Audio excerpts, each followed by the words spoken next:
வாழ்வில் வார்த்தை ஊழியங்கள் வழங்கும் இன்றைக்கான இறை வார்த்தை.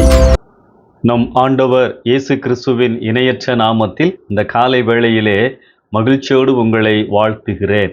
இந்த நாளிலும் கர்த்தர் உங்களை ஆசீர்வதிப்பாராக, தேவைகளை சந்திப்பாராக. கடந்த நாட்களில் நம் தமிழ்நாட்டின் தேர்தல் முடிவுகளுக்காக நாம் ஜெபித்தோம். நல்ல ஆட்சி கொடுக்கிறவர்களுக்காக, கிறிஸ்தவர்களுக்கு மற்றும் ஊழியங்களுக்கு ஆதரவு தருபவர்கள் ஆட்சிக்கு வர வேண்டும் எனவும் நாம் ஜெபித்தோம். ஆனால் யாருமே எதிர்பாராத முடிவு இப்பொழுது வந்திருக்கின்றது. இந்த தேர்தல் முடிவுகள் நிறைய சந்தேகங்களையும் எழுப்பி இருக்கின்றது. இந்த தேர்தல் நேர்மையாக நடத்தப்பட்டதா? தேர்தல் ஆணையம் முறையாக செயல்பட்டதா?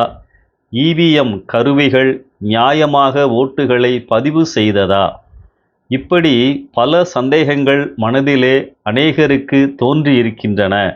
முக்கியமாக மக்கள் மத்தியில் செல்வாக்குள்ள, பல வருடங்கள் அனுபவமுள்ள தலைவர்களும் சாதாரண மக்களால் தோற்கடிக்கப்பட்டிருக்கிறார்கள்.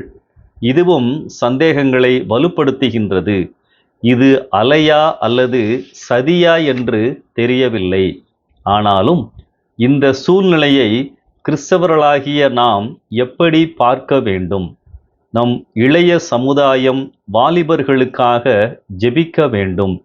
ஆபத்தான சூழ்நிலையில் இந்த சமுதாயம், இந்த ஊடகங்கள் அவர்களை வழிநடத்துகின்றது.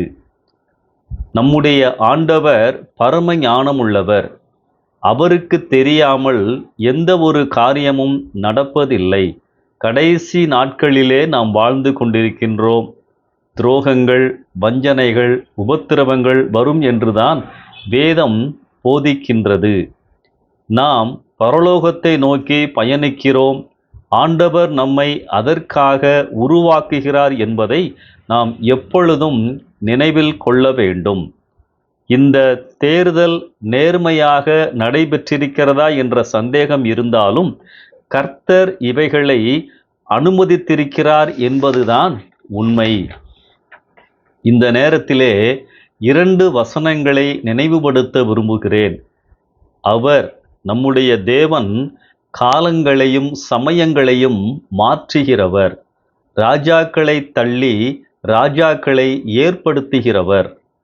அவரே ஆழமும் மறைபொருளானதை வெளிப்படுத்துகிறவர். இருளில் இருக்கிறதை அவர் அறிவார். வெளிச்சம் அவரிடத்திலே தங்கும். தானியேல் 2ஆம் அதிகாரம் 21-22 வசனங்கள். ஆம், எல்லா காரியங்களும் அவருடைய அனுமதியோடுதான் நடைபெறுகிறது என்பதை உறுதியாக நம்புவோம். ஆனாலும் மதவாத சக்திகள் மூலமாக ஆபத்துகள் வரலாம் என்ற பய உணர்வும் நமக்கு வரலாம்.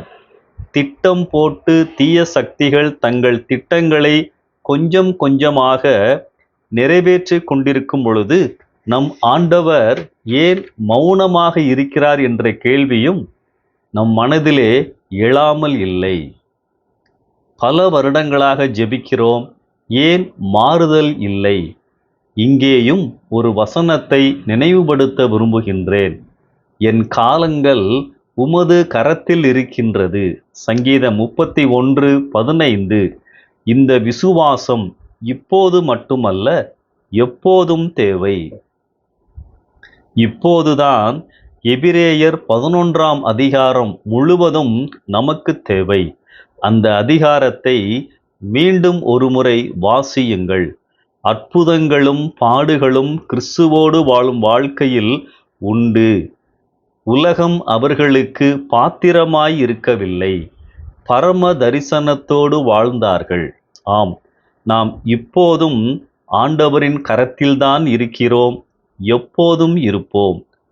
துவண்டு விடாமல், சோர்ந்து விடாமல் நம் வேலைகளை, பொறுப்புகளை, ஊழியங்களை எப்பொழுதும் நிறைவேற்றி கொண்டே இருப்போம். அவருக்காக ஓடிக்கொண்டே இருப்போம். கர்த்தருடைய பர்வதத்திலே பார்த்து கொள்ளப்படும். யெகோவா ஈரே நம்மோடு இருக்கிறார். இந்த சிந்தனையோடு இந்த நாளை ஆரம்பிப்போம். கர்த்தர் உங்களை ஆசீர்வதிப்பாராக. ஆமென்.